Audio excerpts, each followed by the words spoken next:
Hello दोस्तों, good morning. RPSC के series में आज हम आदिकाल की चित्रकला और सिंधु घाटी सभ्यता की चित्रकला के बारे में पढ़ेंगे। तो चलिए शुरू करते हैं। आदिकाल की चित्रकला। तो जो आदिकाल है हमारा यानी पाषाण काल, उसे तीन भाग में विभाजित किया गया है। एक है पूरा पाषाण काल, मध्य पाषाण काल और नव पाषाण काल। पूरा पाषाण काल का जो समय काल है वो है 50,000 से 25,000 ईसा पूर्व। ये क्या है? ईसा पूर्व यानी बीसी। 50,000 से 25,000। इसके टाइम में क्या हुआ था? मनुष्य ने शिकार करके अपना जीवन यापन करते थे और आग की खोज कर ली।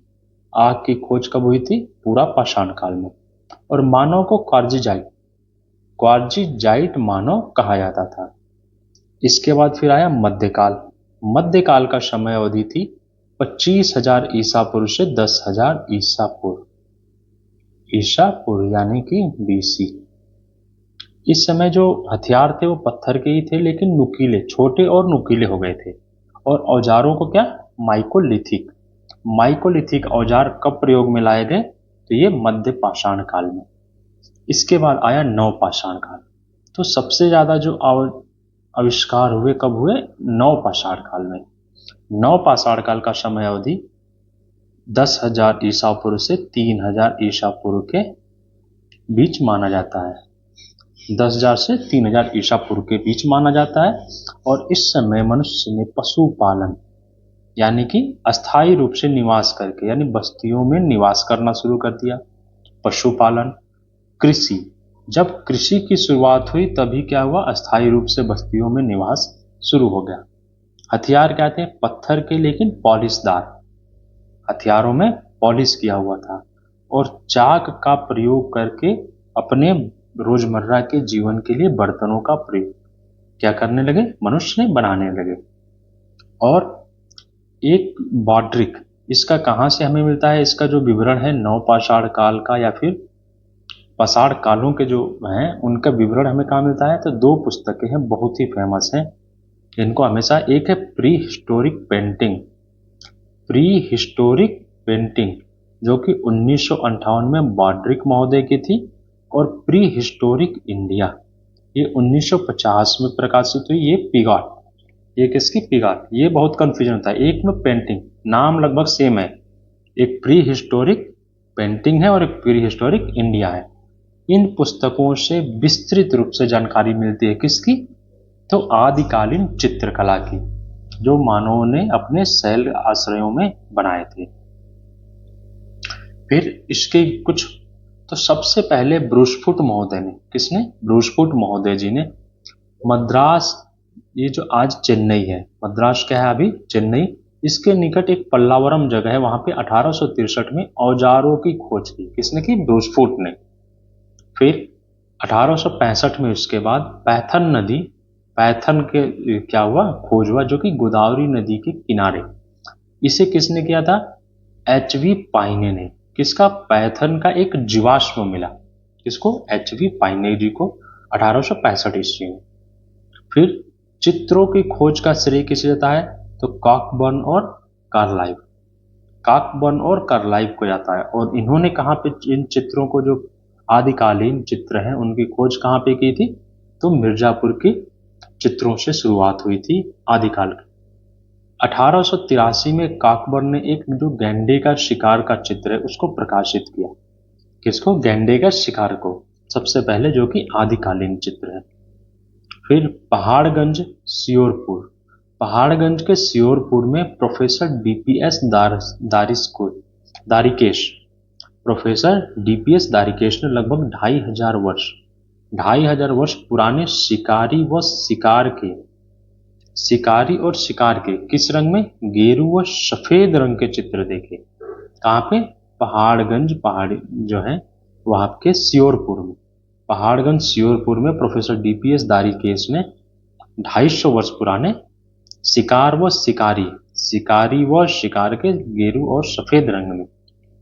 रंग योजना क्या थी उस समय? उस समय रंग योजना खनिज रंगों का प्रयोग, यानी कि डायरेक्ट जो ओर है, जिस भी कलर का करना है उस कलर के ओर को लिया, उसे क्या किया, कलर बना के प्रयोग करते। जैसे लाल रंग के लिए गेरू का प्रयोग, पीले के लिए रामराज मिट्टी का, सफेद के लिए खड़िए का प्रयोग, काले के लिए कागज।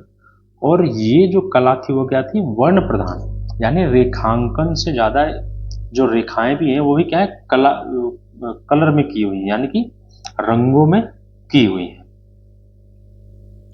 अब कुछ स्थल हैं जहां पे हमें क्या है, चित्र मिले हैं। जैसे मध्य प्रदेश के फेमस स्थल रायगढ़ में, पंचमढ़ी की में मिला, होशंगाबाद जगह पे, शिवपुरी में, पहाड़गंज में, मंदसौर में, सिंघनपुर, बोतलदा, भीमबेटका और पंचमढ़ी सबसे फेमस है। फिर भोपाल में भी कुछ प्राप्त है। उत्तर प्रदेश का मिर्जापुर, इस जो मिर्जापुर क्षेत्र है यहीं पे सबसे पहले काकवन और कार्लाइव ने चित्रों को देखा था और फिर काकबर ने क्या किया, उसे प्रकाशित भी किया। लिखुनिया, बांदा, ये सारे क्या है, पठारी जगह जो उत्तर प्रदेश का जो दक्षिणी हिस्सा है वहां पे है। बिहार के शाहाबाद और चक्रधरपुर में मिले हैं। राजस्थान की जो अलनिया घाटी, राजस्थान की अलानिया घाटी है वहां पे भी पाए गए हैं। और कुछ दक्षिण भारत के हैं जिसमें कुप्पा गुल्लू जो कर्नाटक में है, बेल्लारी में मिले, ये भी कर्नाटक, बसोनगढ़ी बंगलोर, ये भी कर्नाटक में है, बिलासरंगम जगह पे तमिलनाडु में। और इडकल की गुफाएं बहुत ही फेमस हैं, कहाँ पे है, तमिलनाडु में। अब सबसे पहला हमारा आता है पंचमढ़ी में, जो कि आदिकालीन चित्र मिले। तो पंचमढ़ी के जो चित्र है वो 5000 ईसा पूर्व के बताए गए। कब के, 5000 ईसा पूर्व के। और इस जगह पे लगभग 50 के करीब गुफाएं, 50 गुफाएं प्राप्त हुई हैं। और जी.आर. हंटर जी ने 1932 में इसकी खोज की। खोज किसने की, जी.आर. हंटर। 1936 में फिर एच.डी. गार्डन ने चित्रों को उजागर किया, यानी कि जी.आर. हंटर ने तो देखा लेकिन चित्रों को उजागर करना यानी चित्रों को प्रकाशित करके सबके सामने लाया किसने, डी.एच. गार्डन जी ने 1936 में। ये जो गुफा है ये महादेव पहाड़ी पे है, जो कि भोपाल से 70 किलोमीटर दूर है। पंचमढ़ी जगह कहाँ पे है, 70 किलोमीटर दूर। आज तो पंचमढ़ी बहुत ही अच्छा क्या है, टूरिस्ट स्पॉट है। ये जो ये जो स्पेन की गुफा है तो अल्टामीरा, उसके समकक्ष मानी गई है। किसकी, अल्टामीरा जो गुफा है उसके समकक्ष, यानी कि जो अल्टामीरा गुफा के जो चित्र जिस समय काल के बने हैं उसी समय के पंचमढ़ी के भी चित्रों की बनाए गए थे। लाल और पीले रंग की बहुलता है वहां पे, यानी लाल और पीले रंग। इसमें चित्र क्या है, 3 स्तर में बने हैं। पहले जो आकृतियां हैं वो डमरू नुमा, यानी कि जो मनुष्य आकृतियां हैं वो डमरू के तरह ऐसे बना के ऊपर ये हाथ बना दिया, पैर, ये इसकी तरह, यानी कि जो आकृतियां हैं वो डमरू नुमा बनी है। दूसरे समय में ओजपूर्ण और संतुलित, यानी प्रकाशवान। और फिर तीसरे जो चरण है इसमें क्या है, सामाजिक जीवन, यानी कि जो उनके रोजमर्रा के सामाजिक दिनचर्या जो थी उसको चित्रित किया गया है। और इसमें कुछ बहुत फेमस जो गुफाएं हैं उनके नाम है, जैसे इमली खो, भाड़ादेव, महादेव, महादेव बाजार एक ही है, लश्करिया खो, सोनभद्रा, जम्बूद्वीप, नींबूद्वीप, बनियाबेरी, माणादेव, नाकिया, झलाई आदि, ये क्या है, प्रसिद्ध गुफाएं। जो कि ये जो 50 के करीब जो गुफाएं मिली हैं इनमें से कुछ जो फेमस जहाँ पे बहुत अच्छे और सुंदर रूप में आज भी चित्र प्राप्त होते हैं वो गुफाएं हैं। फिर यहाँ पे जो चित्र पाए गए हैं जो कि बहुत फेमस हैं, इनको इवन हमारे परीक्षाओं में किस खोह में यानी किस गुफा में क्या प्राप्त है ये भी पूछा गया है। तो इसे देखेंगे, सबसे फेमस है सांभर का आखेर, जो कि कहाँ है, इमली। अब इसको रिलेट कीजिए आप, सांभर खट्टा होता है, सांभर में खट्टे के लिए क्या, इमली, यानी कि जब भी सांभर आए तो इमली से रिलेट, यानी सांभर का आखेर इमली खोह में। शेर का शिकार भाड़ा देव, अब देव को हटा के केवल भाड़ा, भाड़ा क्या होता है, जो कि मुआवजा, मतलब किसी जैसे गाड़ी का होता है, कहीं गाड़ी आपने रिजर्व या फिर कुछ भी किया तो उसे भाड़ा देते हैं। अभी शेर का शिकार, शेर को क्या है, भाड़ा पे आप ले जाके क्या कर रहे हैं, सर्कस में, यानी कि शेर भाड़ा पे जाके सर्कस में, यानी या फिर ऐसे रिलेट कीजिए, आप भाड़ा दे के शेर को देख रहे हैं, जैसे किसी जंगल सफारी में गए तो उसका रेंट पे करते हैं, इसके बाद आप देखते हैं। फिर विशाल काय एक बकरी है जो कि महादेव बाजार में, विशाल काय बकरी कहाँ पे, महादेव बाजार में है। और ये जो, इसको आप कैसे याद करेंगे, तो इसको रिलेट कीजिए, बकरी बाजार से बकरी को खरीद के लाए, कहाँ से, बाजार से। फिर जो तीसरे चरण में हमने देखा क्या है, दिनचर्या को, यानी कि मनुष्य के जो सामाजिक जीवन है उससे चित्र, जिसमें शहद एकत्रित करते हुए, गायों को चराते हुए, नृत्य वादन करते हुए, नृत्य वादन बहुत ही फेमस है कि इसमें जम्बूदीप खो में मिला, घुड़सवार योद्धा, शस्त्रधारी सैनिक, और स्वास्तिक का जो प्रतीक चिन्ह कहाँ पे, बनिया बोरी, बनिया बोरी में स्वास्तिक के प्रतीक मिला है। अगली गुफा है होशंगाबाद। होशंगाबाद कहाँ है, नर्मदा नदी के तट पे है और पंचमढ़ी से 45 किलोमीटर दूर। इसकी खोज मनोरंजन घोष जी ने 1922 में की और ये आदमगढ़ पहाड़ी पे स्थित है। होशंगाबाद की जो गुफाएं हैं वो कहाँ पे है, आदमगढ़ पहाड़ी में स्थित है। यहाँ पे 6 स्तरों के चित्र बने हैं, 6 स्तर के चित्र बने हैं और छेपांकन यानी स्टेंसाइल पद्धति, यानी कि पहले उसके स्टेंसाइल बना गया, फिर उसको जो भी भित्ति पे ये जितने भी हैं सारे भित्ति पे चित्र बनाए गए हैं, तो उस पे छतों पे और दीवालों पे, तो उस पे छाप लिया गया और इसके बाद उसे रंग किया गया और अच्छे से उसकी रेखांकन की गई, तो ये छेपांकन पद्धति बोलते हैं। इसके चित्र कौन कौन से हैं, जैसे जिराफ ग्रुप बहुत ही फेमस है, मोर और वनदेवी, 4 धनुषधारी बहुत फेमस, पीले रंग का हाथी, जंगली भैंसा, घोड़ा, ये घोड़े का चित्र ऐसा है जैसे लग रहा है कि वो गति कर रहा है, और छलांग लगाते बारहसिंगा, छलांग लगाते बारहसिंगा, ये क्या है, होशंगाबाद के प्रमुख चित्र हैं। अगली हमारी गुफा है पहाड़गंज। पहाड़गंज कहाँ पे है, मुरैना, ये जो कि ग्वालियर से 150, मुरैना डिस्ट्रिक्ट भी है, मध्य प्रदेश का मुरैना डिस्ट्रिक्ट है, ग्वालियर से 150 किलोमीटर दूर है। ये आसान नदी घाटी के तट पे स्थित है और यहाँ से इसकी जो गुफाएं वो क्या है, मधुमक्खी के छत्तों से पूरी भरी हुई हैं, इतनी भरी हुई हैं कि उसमें अंदर जाना बहुत मुश्किल है। यहाँ पे चित्र है जैसे मानवाकृत घोड़े, इसमें क्या है, घोड़े को तो बना दिया गया और उसके जो मुख है, घोड़े का जो मुख है वो कैसे बनाया गया है, ये मानव की आकृति का घोड़े को बनाया गया है और इसके बाद इसके जो है किसे, मानव की आकृति, यानी कि धड़ घोड़े का और सर मानव के बनाया गया है, हाथी सवार, और जो वहां पे कुछ मानवाकृतियां मिली हैं जिसमें कि तीर भाला और धनुष से सुसज्जित है, किससे, तीर भाले और धनुषों से सुसज्जित है। अगली गुफा है हमारी मंदसौर। ये सारी क्या है, आदिकाल की गुफाएं हैं जिसमें आदि मानव रहते थे और उन्होंने अपने दैनिक जीवन को चित्रित किया। ये मोरी नामक स्थान पे, ये भी कहाँ, मध्य प्रदेश के मोरी नामक स्थान पे, यहाँ पे 30 पहाड़ी गुफा प्राप्त हुई है, 30 गुफाएं प्राप्त हैं।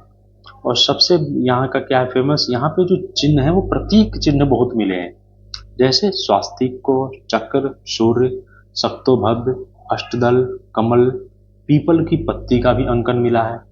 और चित्र में क्या है, देहाती बांस से बनी गाड़ी बहुत ही इंपॉर्टेंट है, नृत्यरत मानव और पशु हाँकते चरवाहे, तीनों चित्र बहुत ही इंपॉर्टेंट है, जो कहाँ से मिले हैं, मंदसौर मध्य प्रदेश की गुफा है।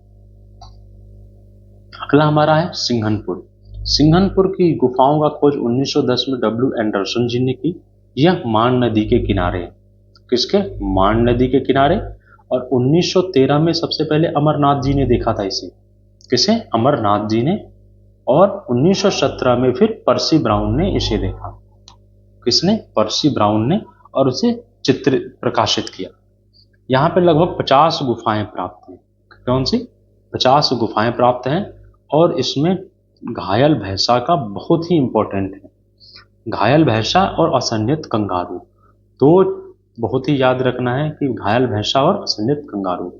इसके अलावा सांड, सूंड उड़ाए हाथी, शिकार दृश्य, पूरा का पूरा जो आदिकाल है वो पूरे शिकार से ही रिलेटेड, शिकार विषय से ही रिलेटेड पूरी चित्रण किए गए, क्योंकि उनका उस समय का काम ही था शिकार करो और उसी से भोजन में। जंगली सांड को पकड़ते हुए, जंगली सांड को फिर बरछी से छेदते हुए आखेटकों का मनोहरी दृश्य, बर्छी से छेदते हुए आखेटकों का मनोहरी दृश्य, ये भी क्या है, बहुत ही इंपॉर्टेंट है।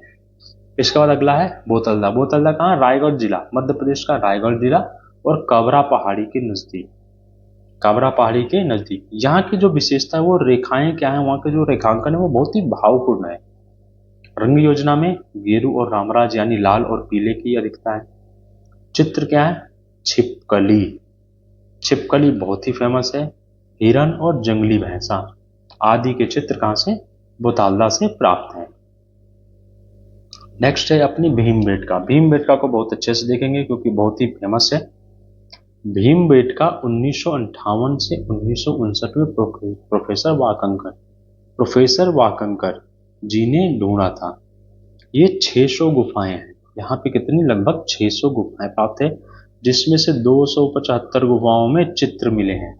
600 गुफाओं में से ये आया हुआ है प्रश्न है, कितनी गुफाएं हैं, तो 600, उसमें से 275 में चित्र प्राप्त है। और भीमबेटका की पहाड़ी, ये क्या है, भीमबेटका जो जगह है वो भीमबेटका की पहाड़ी पे है, और इसलिए इसका नाम भी भीमबेटका पड़ा है क्योंकि यहाँ पे भीरपुरा नामक आदिवासी गांव है। एक गांव है आदिवासियों का जिसका नाम क्या है, भीरपुरा। और 2003 में यूनेस्को यानी कि उसने अपने धरोहर स्थल, विश्व विरासत स्थल, जो यूनेस्को द्वारा घोषित की जाती हैं विश्व विरासत स्थल, उसमें इसको घोषित किया गया है। और यहाँ पे 2 स्तर के चित्र प्राप्त हैं। कितने, 2 स्तर में। पहले चरण में कौन कौन से, हिरन, बारहसिंघा, सुअर, रिछ, भैंसा, अस्तधारी घुड़सवार और शिकार नृत्य जो कि बहुत ही फेमस है, ये सारे मिले हैं। और दूसरे चरण में है, उसमें क्या है, अंतरंग, मानव को अंतरंग मित्र के रूप में, जैसे अखेटक, कृषक, ग्वाला, या फिर जो आम जिंदगी में जो रोज करते थे, रोजमर्रा की जिंदगी के हिसाब से उसे चित्रित किया गया। किसको, मानव को। दूसरे, ये कब है, भीमबेटका के दूसरे चरण के चित्रों में। अगली हमारी है उत्तर प्रदेश की बहुत ही फेमस मिर्जापुर की गुफा चित्र। अब मिर्जापुर की गुफा चित्र, ये कहाँ पे, विंध्य पर्वतमाला की कैमूर पहाड़ी। विंध्य पर्वतमाला कहाँ से, उत्तर प्रदेश। ये कहाँ कहाँ तक है विंध्याचल पर्वत, ये उत्तर प्रदेश, झारखंड, बिहार, मध्य प्रदेश, छत्तीसगढ़, गुजरात, ये आगे तक कुछ महाराष्ट्र में पार्ट पड़ता है, पूरा जाता है। सतपुड़ा और विंध्य पर्वत दोनों एक पैरेलल में पूरे भारत को लगभग 2 हिस्सों में बांटते हैं।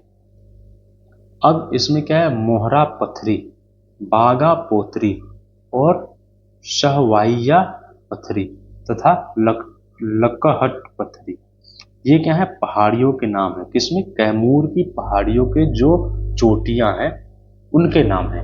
इन सारी चोटियों पे इसके क्या है, गुफा शिलाश्रय, जिसको क्या बोलते हैं, शिलाश्रय, यानी कि शिलाओं में आश्रय ऐसे प्राप्त हैं, जो लगभग 100 से भी अधिक गुफाएं हैं, 100 से भी अधिक। इसको 1883 में काकबर ने खोजा था। किसको, मिर्जापुर की पहाड़ियों के चित्रों को, और उसे प्रकाशित भी किया था इन्होंने। इनके साथ एक कौन कौन थे, कार्लाइव जी भी।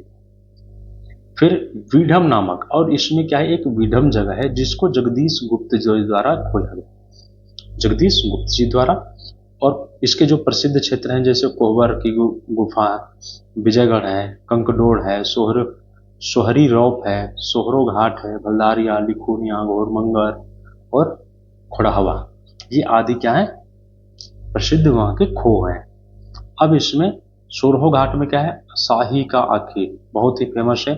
शाही का आखेट कहाँ, खोरहो, जो कि मिर्जापुर की घाटी है। फिर हाथ के छाप मिले हैं, मानव आकृतियां प्राप्त हुई हैं, सुअर का आखेट का चित्र भी है। शाही का आखेट और सुअर का आखेट इतना मनोरम दृश्य है यहाँ पे कि ऐसा लगता है कि वो तड़प के मर रहा है और पूरे उसे भाले से छेदा गया हो, ऐसा प्रतीत होता है, इतना मनोहर दृश्य है। फिर लिखोनिया में हाथी का शिकार, जंगली हाथी को पकड़ते हुए नृत्य वादन में व्यक्तियों का समूह, इंपॉर्टेंट है। और ये कहाँ पे, गरई नदी के किनारे। लिखोनिया की जो गुफा है वो गरई नदी के किनारे। अगला है बांदा, ये उत्तर प्रदेश के फेमस। अब बांदा के जो है, बांदा में 3-4 साइट्स हैं, जैसे मणिकपुर की गुफाएं हैं, कुछ करियाकुंड और मालवा। इन तीनों गुफाओं का एक समय, मणिकपुर में क्या है, पहिया रहित छकड़ा गाड़ी। मानिकपुर जिसे बोलते हैं, मणिकपुर या मानिकपुर, ये पहिया रहित छकड़ा गाड़ी यहाँ की बहुत फेमस है। और चोंचदार मानव, मानव का क्या है, चोंचदार बनाया गया है, उसकी चोंच बनाई गई। और 3 अश्व, 3 घोड़े हैं जो कि गेरू रंग में, 3 अश्व मिले हैं जो कि गेरू रंग में है। नेक्स्ट करिया कुंड में क्या है, 12 सिंहा का पीछा करते धनुषधारी, 12 सिंहा का पीछा करते धनुषधारी। फिर मालवा, मालवा में बिना पहिए की गाड़ी और 3 दंडधारी अश्वरोही। दंडधारी ये क्या है, 3 ऐसे अश्वरोही हैं जिनके हाथों में डंडा है, जो कि 3 दंडधारी अश्वरोही। और घोड़ मंगर वाली जगह जो है वहां से गैंडे का शिकार का चित्र प्राप्त है, गैंडे के शिकार का चित्र प्राप्त है। नेक्स्ट है बेलारी। अब हम आ गए साउथ की कुछ गुफाएं।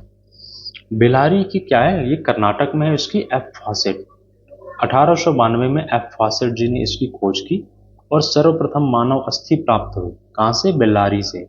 सर्वप्रथम मानव की अस्थि कहां से प्राप्त है, आदिकालीन मानव की, बेलारी से। और यहाँ से 6 कोड़ों वाला सितारा प्राप्त हुआ, 6 कोड़ों वाला सितारा प्राप्त हुआ है। इसमें कितने, 1 2 3 4 5 6, 6 कोड़ों वाला सितारा एक प्राप्त हुआ है।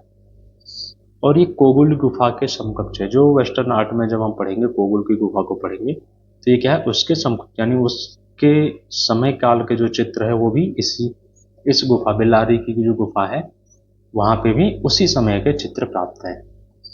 एडकल की गुफा, एडकल तमिलनाडु में है, इसकी भी खोज 1901 में एफ फॉसेट और इसकी 1892 में एफ फॉसेट ने की।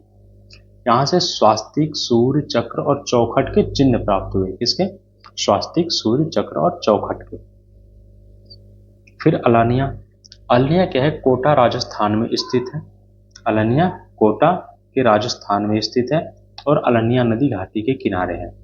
ये इसी नदी घाटी के किनारे होने से ही इस जगह का नाम क्या, अलानिया घाटी के तरह।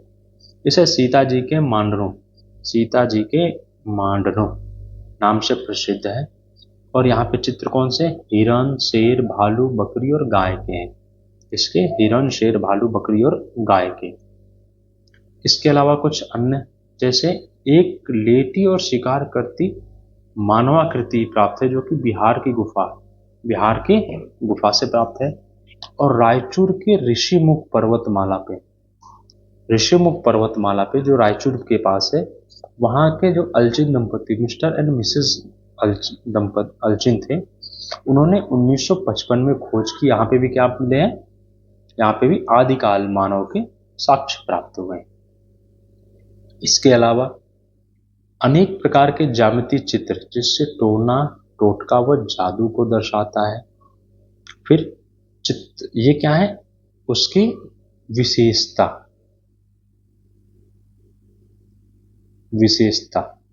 ये किसकी विशेषता है, तो ये प्राचीन काल जो आदि काल है उसकी विशेषता है कि क्या क्या चीज, तो ज्यामितीय चित्र मिलते हैं जिससे कि प्राप्त होता है कि वो टोना और टोटका के लिए प्रयोग किए जाते थे। जो ज्यामितीय चित्रण है वो टोटका के लिए। और चित्रण का विषय क्या रहा है, चित्रण का विषय आखेट रहा है। और उनकी जो रेखाएं हैं वो क्या है, गतिपूर्ण और शक्ति का स्पंदन से युक्त, यानी गतिपूर्ण है और शक्ति लिए हुए रेखाओं का निर्माण किया गया है। खुदरी दीवारों पे, यानी दीवारों पे प्लास्टर या फिर उसको अच्छे से प्लेन नहीं किया गया है, जो भी जैसे भी है काट के जो बनी हुई है उसे ही किया गया है। अब रंगों के लिए जो बाइंडर का प्रयोग किया जाता था, रंगों के लिए क्या, बाइंडर का, वो जानवरों की चर्बी होती थी। रंगों के लिए जो बाइंडर का प्रयोग किया गया वो रंग क्या है, जानवरों की चर्बी का प्रयोग किया जाता था। और पैलेट की जगह, पैलेट जैसे जिस पे रंग मिलाया जाता है, रंग रखा जाता है, वो क्या है, जानवर के पुट्ठे की हड्डी, जानवर की पुट्ठे की हड्डी पे रंगों को मिलाया जाता था। और चर्बी में तूलिका क्या थी, रेशेदार बांस द्वारा, जो उनकी तूलिका थी वो बांस की लकड़ी की या फिर कोई भी रेशेदार जो लकड़ी है उसके द्वारा निर्मित होती थी। और सीमा रेखाएं जो हैं, जो चित्रों की, जैसे हाशिए मान लीजिए या जो भी जो बनी है वो क्या है, नोकदार किसी हथियार से खुरच के ऐसे सीमा रेखाओं का क्या किया गया है, निर्माण किया गया है। अब हमारे जो आदिकाल समाप्त हुआ, अब हम देखेंगे सिंधु घाटी सभ्यता के समय में जो हमारी चित्रकला किस तरह की थी। तो सिंधु घाटी, जैसे हम जब इतिहास को भी पढ़ते हैं तो क्या कर सकते हैं, पाषाण काल, पाषाण काल के बाद सिंधु घाटी, सिंधु घाटी के बाद फिर इसके बाद आता है हमारा वैदिक एरा, यानी कि सबसे पहले ऋग्वेद काल, फिर उत्तर ऋग्वेद काल, इसके बाद फिर आ जाते हैं मौर्य महाजनपद काल आता है। महाजनपद काल में सबसे फिर स्ट्रॉन्ग आ जाएगा अपना मौर्य वंश। ये सारे तो उसी हिसाब से ये भी कला भी हमारी जैसे जैसे काल बदलते गए उसके हिसाब से कलाओं का क्या हुआ, परिवर्तन हुआ। तो अब हम सिंधु घाटी सभ्यता में देखते हैं कि क्या, तो सबसे पहले इसके नामकरण, नामकरण में बहुत ही विविधता है। इसे सिंधु घाटी सभ्यता भी कहा जाता है क्योंकि ये सिंधु घाटी के किनारे बसी हुई सभ्यता थी। कांस्य युगीन सभ्यता, कांस्य युगीन सभ्यता इसलिए कहा जाता है क्योंकि उन्हें कांस्य का ज्ञान था। उस समय के बहुत से ऐसे साक्ष्य प्राप्त है जिसमें ऐसा लगता है कि कांस्य का प्रयोग करते थे। मेलुहा सभ्यता, मेलुहा सभ्यता इसलिए कहा जाता था क्योंकि उन्हें क्या होता था, मेलुहा। फिर पकाई गई ईंटों की सभ्यता, यहाँ के जो भवन निर्माण और जो रास्ते हैं वो पक्की ईंटों के हैं। नगरीय सभ्यता, ये क्या है, नगर नियोजन से के लिए सबसे ज्यादा फेमस सिंधु घाटी सभ्यता किस लिए, तो अपने नगर नियोजन के लिए ही है। त्रिकोणी सभ्यता, त्रिकोणी सभ्यता क्योंकि इसका विकास, इसका जो सभ्यता का विकास है ऐसे लगता है ये कि ये त्रिभुज के आकार का बना है, यानी कि इस तरह के आकार का बना हुआ है। इसकी खोज कब हुई, तो सर्वप्रथम चार्ल्स मैसन 1826 ईस्वी में चार्ल्स मैसन जी द्वारा इसकी सर्वप्रथम खोज हुई थी। ये उस समय रेलवे ट्रैक या रास्ता बन रहा था, उसकी खुदाई चल रही थी। उसी समय पता चला कि इसके अंदर कुछ है और फिर पता चला इसके किसका, सिंधु घाटी यानी सिंधु घाटी सभ्यता के बारे में। लेकिन जो हड़प्पा टीला है, हड़प्पा टीले का पता 1878 में कनिंघम, 1878 में कनिंघम जी द्वारा किया गया और विस्तृत रूप से इसकी खुदाई कब की गई, 1921 में दयाराम साहनी जी के नेतृत्व में सर्वप्रथम क्या हुआ, इसकी विस्तृत रूप से खुदाई की गई।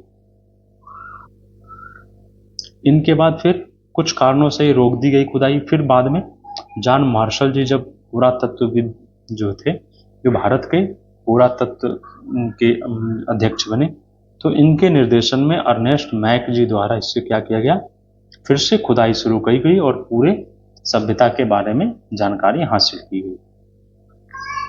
अब इसकी विशेषता, विशेषता में क्या है कि ये भारत, पाकिस्तान और अफगानिस्तान तीनों में इसका विस्तार है। कहाँ से, भारत, पाकिस्तान और अफगानिस्तान में। अब इसमें क्या है, जैसे हम इसे 4 पार्ट में बांटें, ये क्या हो गया, नॉर्थ, ये ईस्ट, ये साउथ और ये वेस्ट।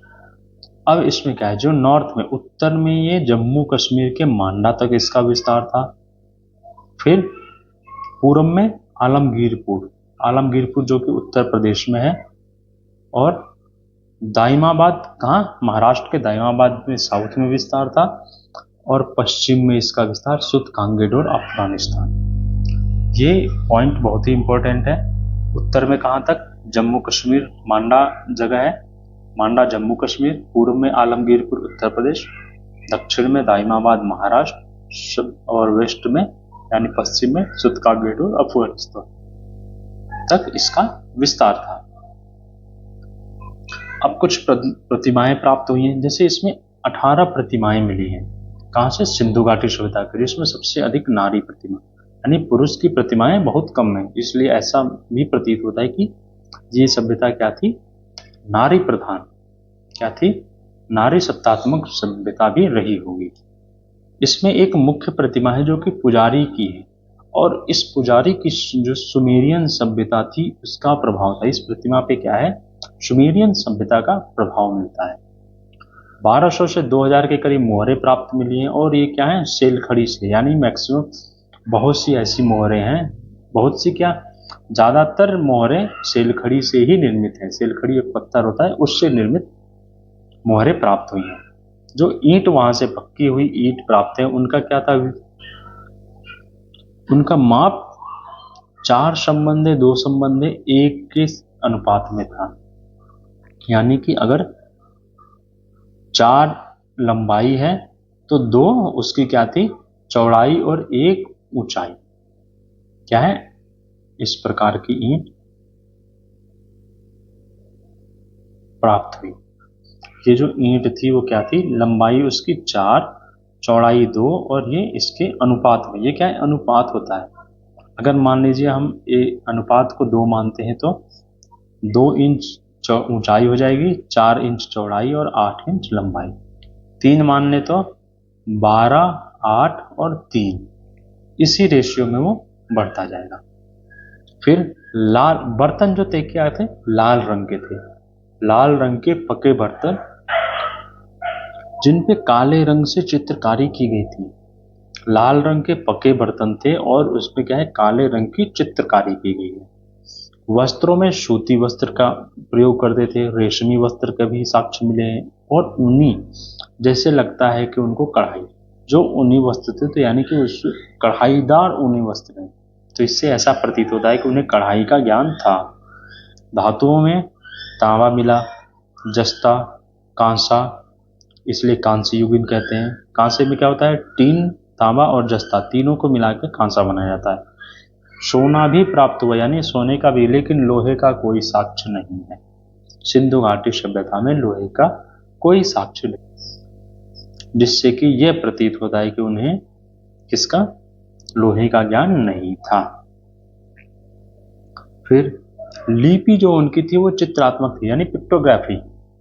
पिक्टोग्राफी यानी पिक्चर के फॉर्म में थी, चित्रात्मक थी, जिससे कि अभी तक पढ़ा नहीं जा सका है। उससे क्या है, पढ़ा नहीं जा सका है। और उसमें 396 अक्षर थे।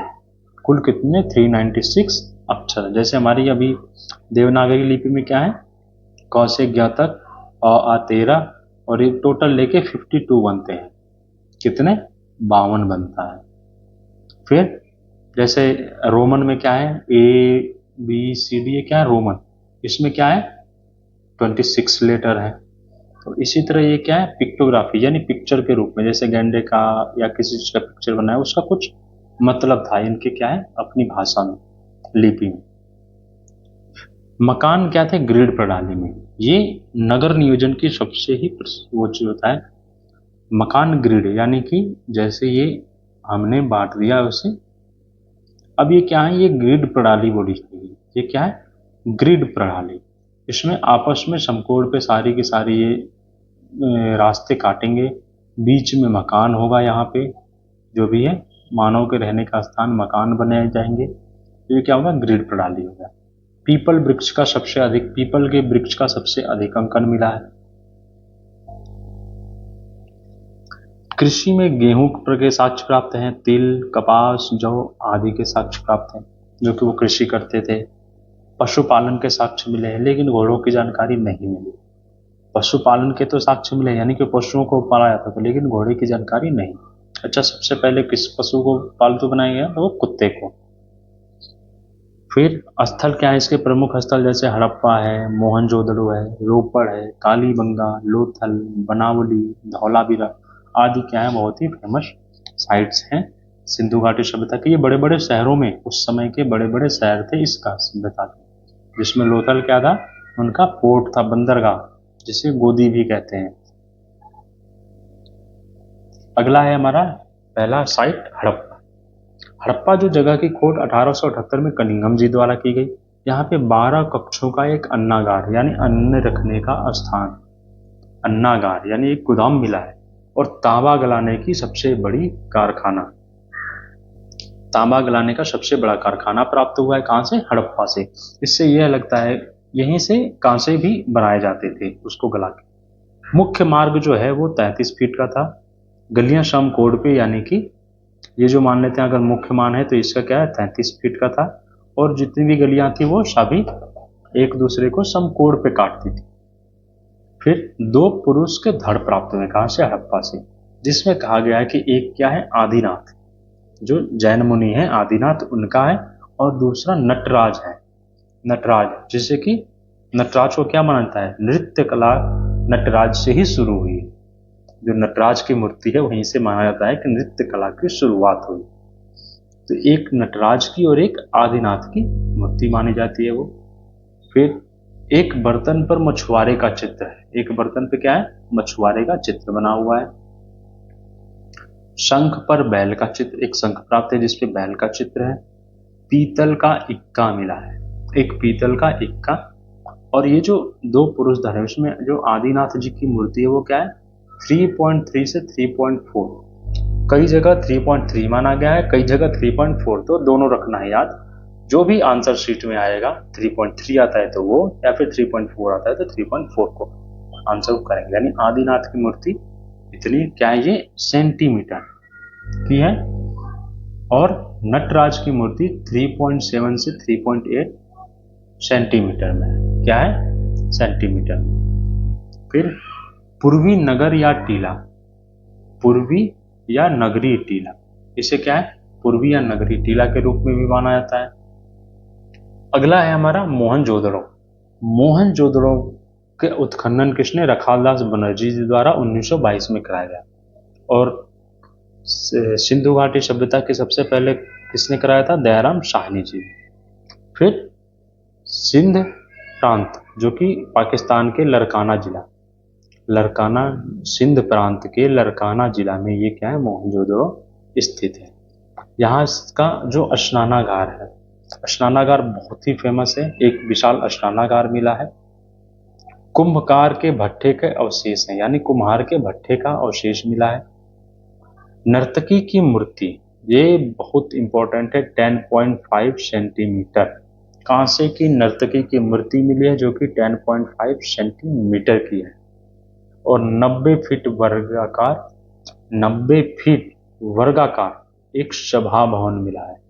90 फीट वर्गाकार यानी क्या हो गया, सभा भवन एक है, यानी 30-30 दोनों को गुणा करेंगे तो, सॉरी 30-30 नहीं, इसका टोटल क्या है, 90/90, 90 फीट वर्गाकार, यानी कि 90 लंबाई 90 चौड़ाई, क्या है, 90 लंबाई 90 चौड़ाई, एक विशाल सभा भवन प्राप्त हुआ है। एक पुजारी की प्रतिमा प्राप्त है जो कि चूना पत्थर की बनी है, किसकी, चूना पत्थर की बनी है। नेक्स्ट लोथल है। लोथल कहाँ है, गुजरात में है। लोथल गुजरात में भोगवा नदी के किनारे। यहाँ से युग्म समाधि मिले, यानी महिला और पुरुष की हो सकती है या फिर एक परिवार के किसी सदस्यों की, यानी युग्म समाधियां प्राप्त है। तांबे का हंस मिला है, कहाँ से, लोथल से। और ये सिंधु घाटी का बंदरगाह था, सिंधु घाटी का क्या था, पोर्ट था, बंदरगाह। और यहाँ से मोहरे प्राप्त हैं। क्यों मोहरे प्राप्त हैं, इसकी वजह यह है क्योंकि यहाँ से क्या होता था, जो कि अलग जो सभ्यताएं जैसे सुमेरियन सभ्यता, मेसोपोटामिया की सभ्यता से सिंधु घाटी सभ्यता के क्या थे, व्यापारिक संबंध थे, और यहीं से व्यापार होता था उनके साथ। तो मोहरे यानी कि अपने पहचान, जो भी ट्रेडर थे वो अपनी पहचान के लिए मोहर रखते थे, इसलिए यहाँ से मोहरे सबसे ज्यादा प्राप्त हुई। कालीबंगा, कालीबंगा, कालीबंगा यानी इसका अर्थ ही है काले रंग की चूड़ी। ये कहाँ पे है, हनुमानगढ़ी राजस्थान में। और काले रंग की चूड़ी के कारण इसे श्रृंगार के सामान ही प्राप्त है, यहाँ पे क्या है, श्रृंगार के सामान प्राप्त है। और ये घग्गर नदी के किनारे। घाघरा नहीं, घाघरा अलग है जो कि उत्तर प्रदेश में है, और घग्गर नदी राजस्थान में है। बनावली जगह है, बनावली जगह क्या है, रंगोई नदी के किनारे। यहाँ सेलखड़ी के बर्तन प्राप्त हैं, सेलखड़ी के बर्तन। और मोहरे क्या है, लिपि युक्त, यानी कि उस पर पिक्टोग्राफिकल लिपियां बनी हुई हैं। लिपि युक्त यानी कि कोई एक पशु की आकृति है मोहर, ज्यादातर मोहरे क्या है यहाँ पे, पशु आकृतियों की, पशु की आकृति है, उसके नीचे कुछ लिखा गया है। फिर रोपड़, रोपड़ सतलज नदी के किनारे पंजाब में है। चनहुदड़ो, चनहुदड़ो भी क्या है, पाकिस्तान में है। और ये बिल्ली का पीछा करते हुए कुत्ते की छाप प्राप्त है, यानी बिल्ली आगे भाग रही है, पीछे से कुत्ता भाग रहा है, इनके छाप, पैरों के छाप प्राप्त हुए। पीतल का बत्तख, पीतल का बत्तख प्राप्त हुआ है। धौलावीरा, धौलावीरा कच्छ का रण, गुजरात के कच्छ के रण में है। ये जो था, बाकी सारे क्या है, दो टीलों में विभाजित थे, एक ऊपरी टीला और निचला टीला। ऊपरी टीला क्या था, या दुर्ग टीला भी बोलते थे, वहां पे जो उच्च वर्ग के लोग रहते थे, और नीचे वाले में निम्न वर्ग के लोग। निम्न वर्ग के यानी कि जो लेबर जैसे लोग थे वो रहते थे, और ऊपर में जैसे कोई बड़ी पूंजीपति हो, बिजनेसमैन है, या वो सब ऊपर के रहते थे टीलों में। लेकिन धौलावीरा क्या है, धौलावीरा 3 पार्ट में विभाजित था, बाकी सारे लगभग 2 पार्ट में विभाजित थे, धौलावीरा 3। इसमें दुर्ग, मध्य और निचला 3 पार्ट में, दुर्ग, मध्य और निचले टीले में विभाजित था। अब इसके बारे में कुछ प्रमुख बिंदु हैं जिसे हम देख लेते हैं। अब इसमें क्या है, सबसे पहले हड़प्पा। हड़प्पा जगह कहाँ पे, रावी नदी के किनारे है, दयाराम साहनी जी द्वारा खोजा गया, और ये कहाँ पे अभी है, मंटूगरी। मंटूगरी पाकिस्तान में है। मोहनजोदड़ो सिंधु नदी के किनारे है, राखाल दास बनर्जी द्वारा इसकी खुदाई की गई, और लरकाना पाकिस्तान में है ये। चन्हूदड़ो सिंधु नदी के किनारे है, एनसी मजूमदार जी द्वारा इसकी खुदाई कराई गई, और ये सिंध पाकिस्तान में है। कालीबंगा घग्गर नदी के किनारे बीबी लाल थापर जी द्वारा इसकी खुदाई हुई, ये हनुमानगढ़ी राजस्थान में है। और लोथल भोगवा नदी के किनारे रंगनाथ जी द्वारा इसकी खुदाई कराई गई, ये अहमदाबाद गुजरात में है। फिर रोपड़, रोपड़ सतलज नदी के किनारे है, यज्ञदत्त शर्मा जी द्वारा इसकी खुदाई कराई गई, और ये रोपड़ पंजाब में। बनावली, बनावली रंगोई नदी के किनारे आर.एस. बिष्ट जी द्वारा इसकी खुदाई की गई, ये हिसार हरियाणा में है। धौलावीरा, रंगई, इन दोनों में देखना है, बना रंगोई और रंगई। धौलावीरा किसके, रंगई, बनावली, रंगोई। आर.एस. बिष्ट जी द्वारा इसकी भी खुदाई की गई, और ये गुजरात में है। आलमगीरपुर हिंडन नदी के किनारे यज्ञदत्त शर्मा जी द्वारा, ये मेरठ उत्तर प्रदेश में है। ये क्या है, सबसे पूर्वी जगह। आलमगीरपुर क्या है, सिंधु घाटी सभ्यता का सबसे पूर्वी साइट है। रंगपुर सुखभादर नदी के किनारे है, रंगनाथ जी द्वारा इसका खुदाई की गई, और ये काठियावाड़ गुजरात में है। कहाँ पे, गुजरात के काठियावाड़ में। तो अगर वीडियो आपको अच्छा लगे और अच्छे से समझ आ रहा हो तो इसे लाइक करें, चैनल को सब्सक्राइब करें, तथा ज़्यादा से ज़्यादा शेयर करके अपने दोस्तों तक पहुंचाएं। धन्यवाद।